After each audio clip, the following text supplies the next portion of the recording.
I became a homeless artist and was abandoned by my family. 7 years later, when I became successful, they asked for money to raise me. My parents disowned me after I failed my medical school entrance exam. 7 years later, they begged me for mercy. "You're utterly useless," my father raged. "Quiet. If you can't become a doctor, you're worthless. Get out." My family ruthlessly disowned me after I failed my university entrance exams. They forced me to sign a document stating never to contact them again and kicked me out of the house. Why must I endure such treatment? I wondered. I'd always tried my hardest, always being compared to my excellent sister. I couldn't take it anymore. But a ray of hope shone for me. My life was about to change drastically thanks to my aunt. My name is Nicole Morris and I am 18 years old. I should be enjoying my final year of high school, but I don't have that luxury. I'm buried in studying day and night, aiming for medical school. In our family, my father is a doctor and my mother a nurse. My sister, Lucy, passed the medical school entrance exam last year. Our medical professional parents always told us, "You too will go to medical school." Lucy has always been clever and excelled academically. She was always at the top of her class and great at sports. Plus, she knew how to make our parents happy, so they adored her. Lucy would belittle me. Perhaps it was her way of relieving stress. She threw hurtful words at me as I struggled with my studies. "Hey, Nicole," Lucy sneered. "Heard you did poorly on your mock exam again." "It was abysmal," I mumbled. "At this rate, you're doomed. You won't pass the medical school entrance exam." "I don't really want to pass that badly," I muttered, feeling defeated. "What are you talking about?" she scoffed. "There's no point in living in this house if you can't pass medical school. If you fail, you can't stay here." With that threat, Lucy sneered disgustingly. Her expression was chillingly creepy. "Living in this house? Do I really have to live the life our parents dictate? I have dreams of my own. Yes, I've always dreamed of becoming an illustrator. I love drawing, and every compliment on my artwork from others made that dream grow. I wanted to study at an art school with a design program, but being born in this family, I didn't have the right to choose that path. Even though I harbored rebellious thoughts, I couldn't voice them because if I did, I wouldn't be able to live in this house. My father's word was law. Just last night, I overheard my parents talking in their bedroom. "Nicole will pass the medical school entrance exam, right?" my mother asked anxiously. "I'm not sure," my father sighed. "Unlike Lucy, she's a disappointment. How can two sisters be so different?" "I was so sure Lucy would pass," my mother continued. "Well, Lucy is a genius and Nicole is average. It's unbelievable, our own child." "I can hardly sleep worrying about Nicole's exams," my father admitted. "Indeed, it'll be a shame for our family if she fails. We'll have to think about it then. How can parents say such terrible things about their daughter? It's like they've forgotten I live with them." As anger and anxiety grew within me, I still had no choice but to face the opposition and try to do what I wanted as a high school student. Finally, the day of the exam arrived. As I was preparing my entrance ticket in the morning, Lucy appeared in my room. "Nicole," she said, her voice dripping with false concern, "your life depends on today's exam. You know that." "I know," I replied, trying to remain calm. "Don't put more pressure on me." "I'm saying this for your own good, you hopeless case," she retorted. "I've been working hard." "I don't need you to tell me that," I snapped back. As the exam day tension was high, Lucy's undue pressure was profoundly annoying. My raised voice attracted even our parents to my room.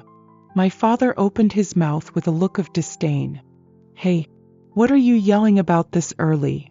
he demanded. "Do you understand? Today is the most important day of your life." "But Lucy said," I began, but my father cut me off. "Are you blaming your poor performance on Lucy?" he asked, his voice sharp. "No, that's not it," I protested. "Let me remind you," my father said, his voice cold. "If you fail the exam, you're out of this house." I was shocked. I couldn't find the words as I stood there, bewildered. My mother gleefully added, "What's with that? What, it's obvious, isn't it? We don't need a fool who can't become a doctor." "But Mom, I can't survive if you kick me out," I pleaded. "Now you're 18, right? You're an adult now, so it'll be fine," she said dismissively. "Fine. If you fail, just get a job and do your best." I was constantly berated by my family until I left the house. Incompetent. Disappointment. No chance of passing, they said.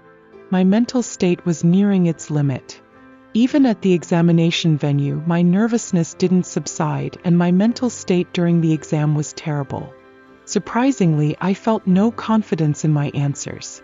2 weeks later, on the day the results were announced, I accessed the university's website at exactly 10 a.m. due to many people accessing at once. It was hard to connect to the results page. "Please show me the results quickly," I muttered. "I don't care if it's a fail. I just want to escape this pressure." As my family impatiently asked, "Isn't it ready yet?" the website finally loaded. After comparing my exam number, I couldn't find it. No matter how many times I checked, my number wasn't there. As my parents sighed deeply, Lucy's laughter echoed through the room. Silent, I couldn't utter a word as my father slowly spoke. "Nicole," he began, his voice laced with disgust. "How much more do you intend to embarrass me? A doctor and a nurse's daughter, failing medical school, utterly useless." He repeated his earlier words, his face like a demon's, his cheeks flushed with excitement. I sought help from my mother, but she wouldn't even meet my eyes. That's when my sister Lucy delivered the final blow. "You're just trash, aren't you?" she sneered. "Lucy, see, but I've really been trying hard," I protested. "Excuses don't matter," she spat. "You failed to get into medical school, and that's all there is to it. Just failing means you have no place in this house. That's it. People like you who are useless. I'd rather you leave before you embarrass me and our parents." Bombarded with heartless words from my own family, I felt more numbness than sadness.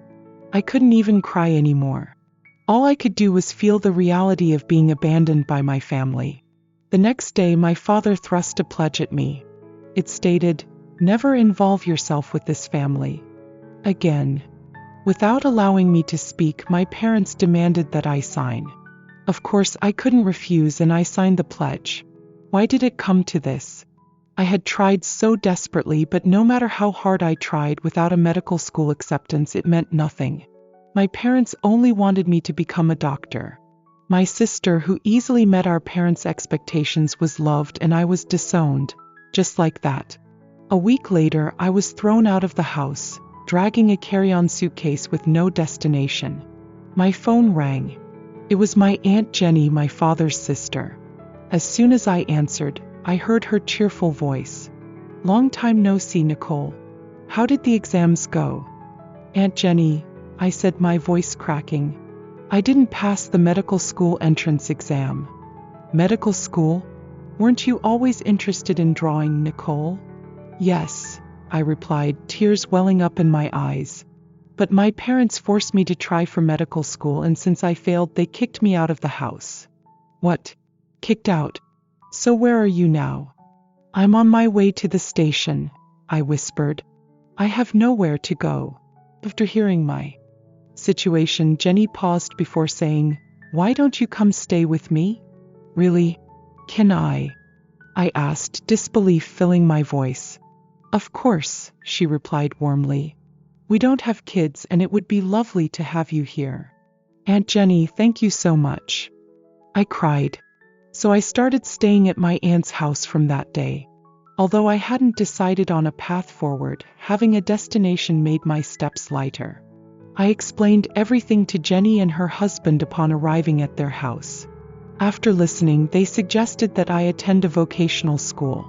"Nicole," her husband said kindly, "you love drawing, right?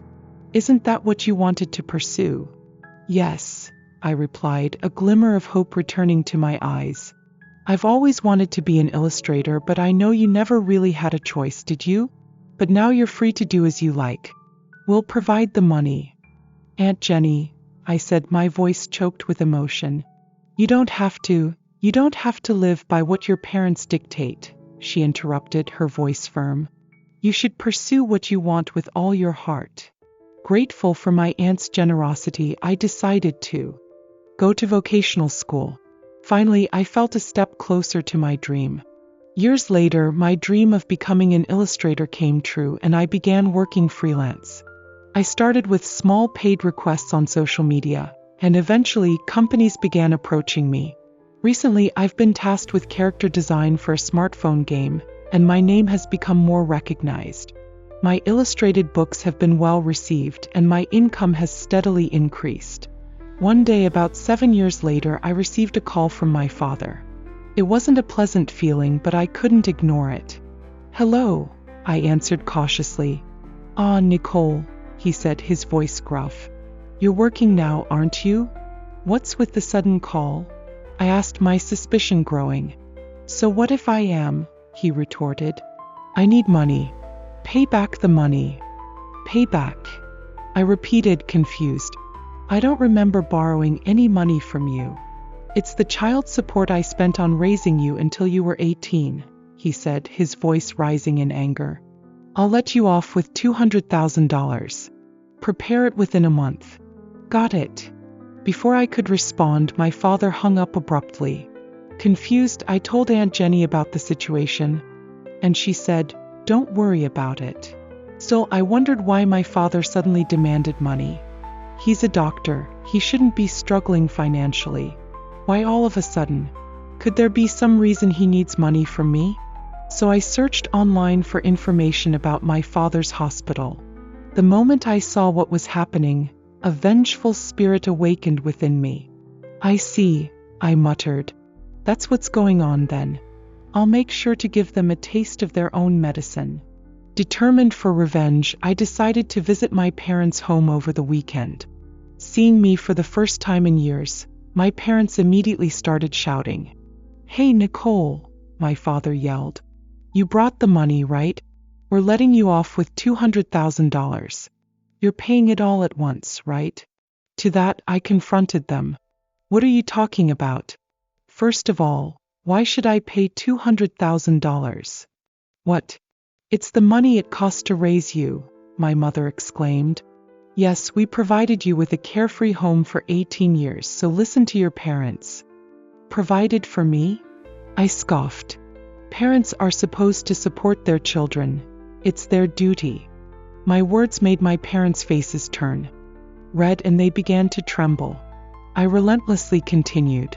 And after all the comparisons to my sister and the terrible treatment, you think I felt like I had a carefree home? Don't be ridiculous. We paid for your tutoring and gave you a good life, my father protested. That's right, my mother chimed in. Everything would have been fine if you had just passed the medical school entrance exam. What does that have to do with your hospital going out of business?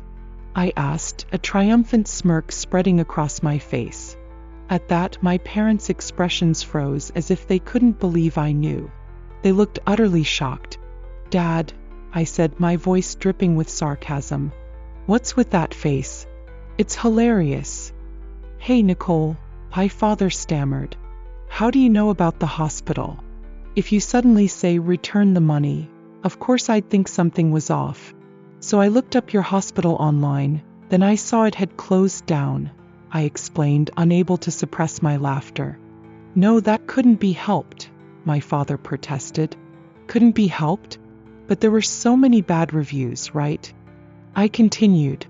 The doctor's attitude is terrible. Quack doctor. The director and his wife looked down on patients. Why would you know all that? My mother asked, her voice trembling. I knew the hospital management was deteriorating even before I left home, I said, my voice steady. It was inevitable.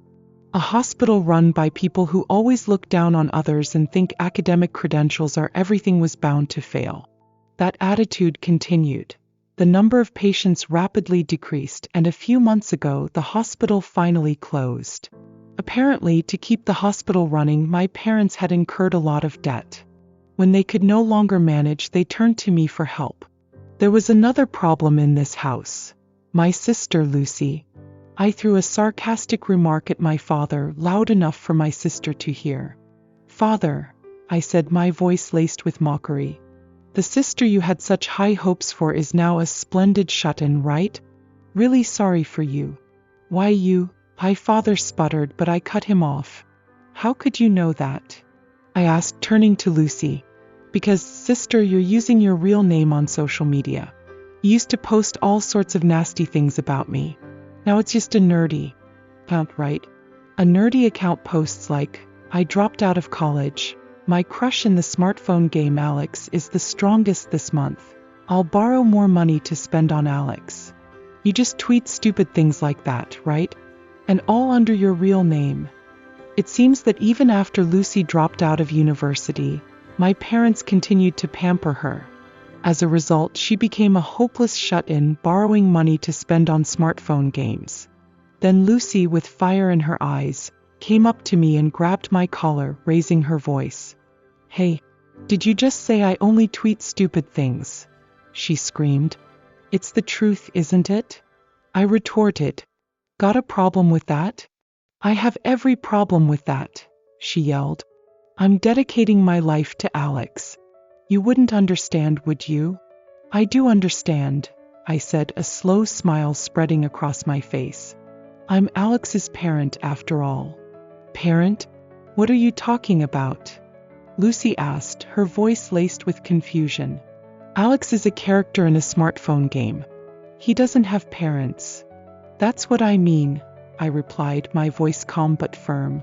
"I'm Alex's creator." The moment I saw my sister's social media account, I burst out laughing because the character she's currently obsessed with is one that I designed. To think that this is the sister who used to mock me so much, is now pouring several thousands of dollars into a character I created. Just thinking about it made me feel victorious. Upon learning everything, my sister collapsed to her knees, turning pale and muttering, "I've been spending money on this girl's drawings." "Sorry about your luck, sister," I said, my voice devoid of sympathy. Ignoring my sister, my parents changed their tune. They grabbed my hand, their voices dripping with ingratiation. "Amazing, Nicole," my father exclaimed. "We had no idea you had such talent." "Nicole was always the better child," my mother added. "We never expected such a filial ending. Come back to this house and support us, Nicole. I'm so happy we can live with Nicole again. Please start paying off our debts, even little by little." Do they still think I'm some kind of robot who does everything they say? I have no intention of obeying my parents anymore. I coldly dropped the truth on my joyful parents. "What are you talking about?" said my voice icy.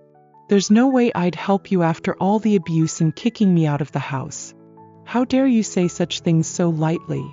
"Wait, please," my father pleaded. "It's not like that, Nicole. That's right, we've always cared about you. Don't mess with me," I said, my voice hard. "You just want to use me for money now that I'm successful. I'm not going to be controlled by such trashy parents anymore. The hospital closure and the way my sister turned out, it's all your own doing. Suffer for all I care. Go to hell, all of you." I ignored my staggering parents and forcefully shut the front door. Later, I heard from my aunt that my parents had declared bankruptcy. They had sold the house and all their possessions, but it wasn't enough to cover their debts, and bankruptcy was the only option left. Until the end, they were looking for me, but thanks to my aunt hiding me, they couldn't find my whereabouts. I can't thank my aunt enough. Everything I have now is thanks to her. "Aunt Jenny," I said, my voice choked with emotion. "Thank you so much." "It's fine," she replied, smiling. "I'm really happy that Nicole can work doing what she loves." "I'm grateful to you, Aunt," I said, tears welling up in my eyes. "Thank you for taking me in back then." "Hee," she chuckled. "Thanks to Nicole, I'm happy too." My aunt and I smiled at each other. Maybe I'll get married if I meet the right person in the future. Until then, I want to repay my aunt as much as I can.